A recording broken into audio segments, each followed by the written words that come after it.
It's difficult to think of a world where we don't have any concept of radiation. It's become integral to every part of our lives: medicine, food, transportation, and entertainment. The discovery of nuclear radiation heralded a fundamental change in physics. The idea that atoms could disintegrate, releasing boundless energy, shook the scientific world to its core. But it was photography, itself a relatively new art, that was integral to this discovery. Scientists were amazed to discover that when radiation strikes film, it exposes the silver halide as though it were visible light. Put a radioactive object in contact with film, and it could take its own photograph, an autoradiogram. It was this elemental discovery that arguably led to the great balance of physics in the 20th century.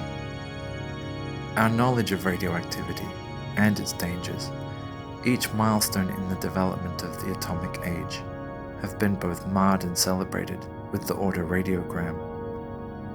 This is my journey, to rediscover the history of the autoradiogram and to recreate it in the modern age.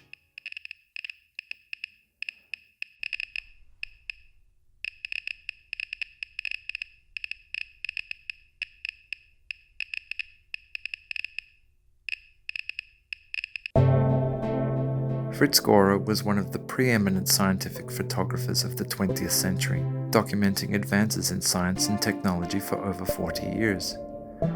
And in 1946 published this article in Life magazine, detailing life at the El Dorado uranium mine at Port Radium in Canada's Northwest Territories, just 30 miles south of the Arctic Circle. It was this image that caught my attention. Created by taking a sample of uranium ore from the El Dorado mine, cutting and polishing it on one side, and laying it on a sheet of film. In the light and shade of the resulting autoradiogram, we see the forces of the universe as elements break down and decay to form new ones, a process known as transmutation. It inspired me to create my own body of work and started me on a new path, a journey through 130 years of discovery. What I found was a story that followed with humankind's infatuation and folly with radiation.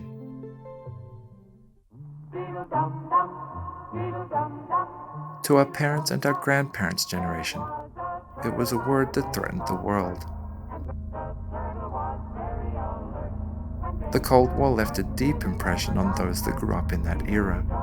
To them, radiation conjured images of duck and cover, fallout shelters, nuclear winter, the mega-dead, and of this.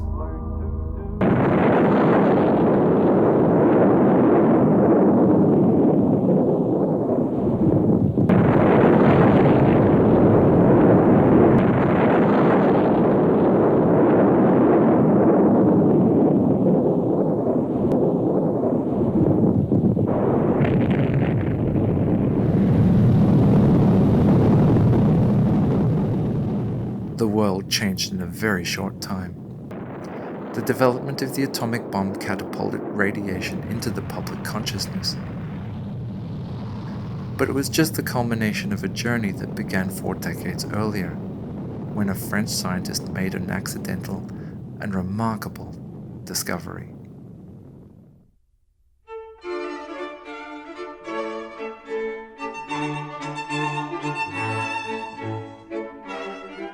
Henri Becquerel was a scientist enthralled by the discovery of X-rays. In February 1896, he had observed a curious phenomenon when experimenting with the salts of uranium and thorium. He believed them to be phosphorescent, that is, that the rays that they gave off were as a result of being exposed to sunlight. But some unusual results had led him to the following experiment.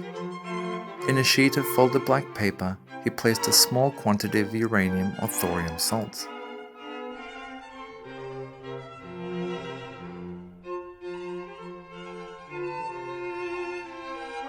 He took a photographic plate, wrapped it in thick black paper, making it light tight. He then set the salts in contact with the plate, and left it for a period of time in complete darkness.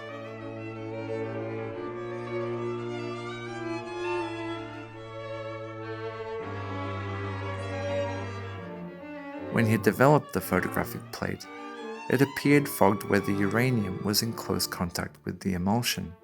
It was evident that these two elements would expose the plate regardless of whether he had kept them in darkness or exposed them to light.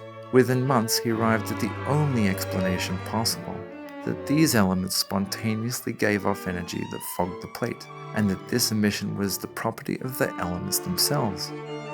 He had inadvertently made the world's first autoradiogram, and in doing so had discovered radioactivity. Here is one of the actual autoradiograms Becquerel created in 1896. You can even see at the bottom the shape of the Maltese cross Becquerel placed between the uranium and the plate.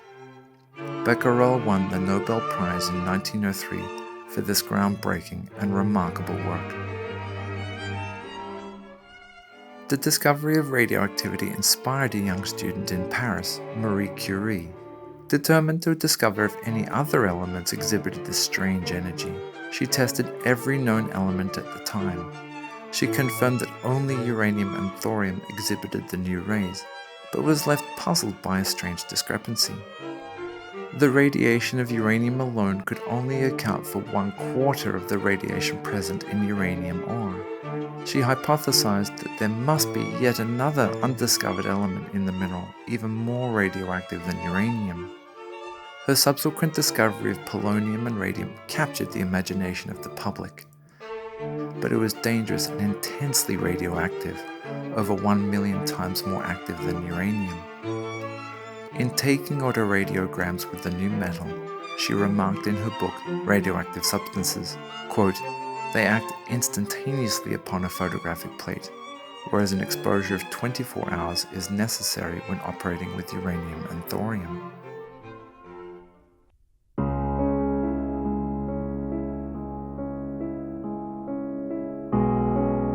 Heedless of the danger, the resultant radium craze saw it used in everything from face creams to health tonics.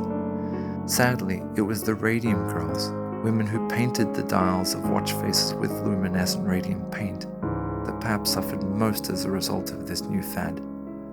Instructed to point the tips of their brushes with their lips, they ingested massive amounts of the metal. Radium behaves like calcium in the body, settling in the bones. The young women suffered horrible deaths as radioactivity destroyed their bodies from within. During autopsies, health officials tested these bones, laying them upon photographic plates. They were so radioactive they could take their own autoradiogram, and their remains were buried in lead-lined caskets.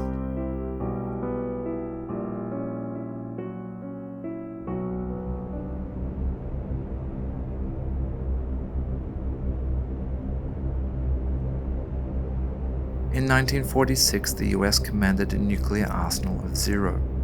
Having used its only 2 bombs, it was eager to build and test more. Operation Crossroads, a series of 3 atomic bomb tests at Bikini Atoll, was commissioned to discover the military effects and potential of this new weapon. The second bomb, Shot Baker, was to be the first nuclear weapon detonated underwater.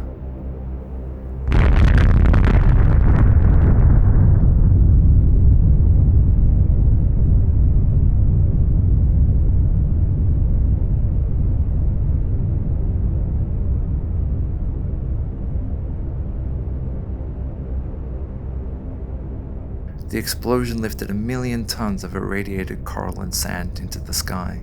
Neutrons from the blast converted seawater into radioactive chlorine and sodium. As it settled, it severely contaminated the lagoon, turning it into a radioactive stew. Desperate but unable to convince Navy officers of the danger, Chief Radiation Officer Stafford Warren created autoradiograms.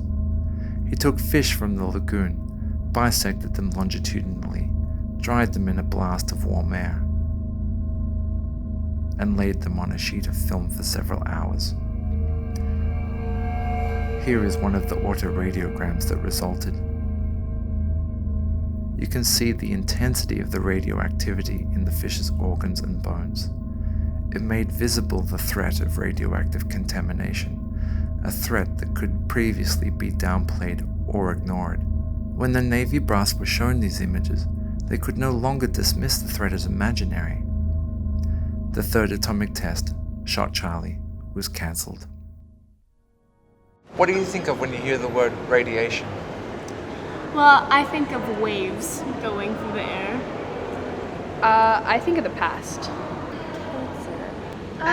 Horrific event, very death. I think of radiation treatments for cancer. Superheroes. Something that your phone gives off when it's like beside you. I'm a cancer survivor, so the first thing I hear is I associate is radiation therapy. Cancer treatment. Lasting effects and decay. Toxic.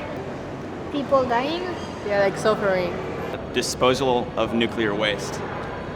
Wiping out the world. I think that radiation can be made into art. It's 2018 and the autoradiogram has come full circle. My project, Transmutations, Visualizing Matter, Materializing Vision, is a multimedia presentation highlighting our nuclear history and our apocalyptic relationship with matter.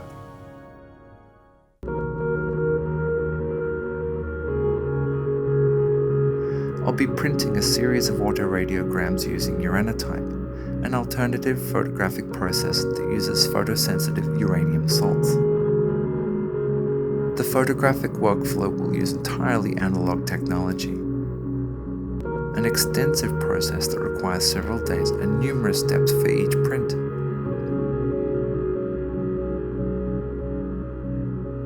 The Uranotype process is slow, requiring a negative the same size as my final print. The autoradiogram negative is first enlarged to 16-inch by 20-inch fiber-based silver gelatin paper. This print is then duplicated as a 16-inch by 20-inch internegative.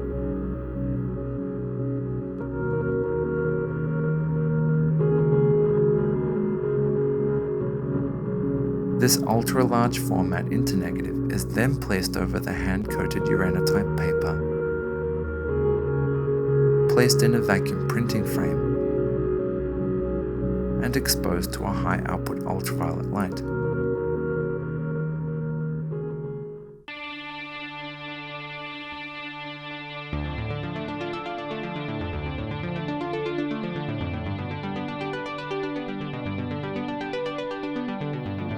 Development of the exposed final print is done using a solution of potassium ferrocyanide.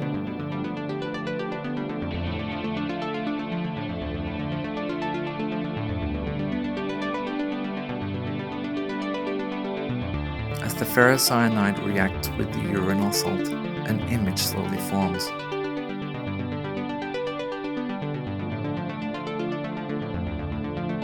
The Uranotype, a permanent photograph forged in uranium metal.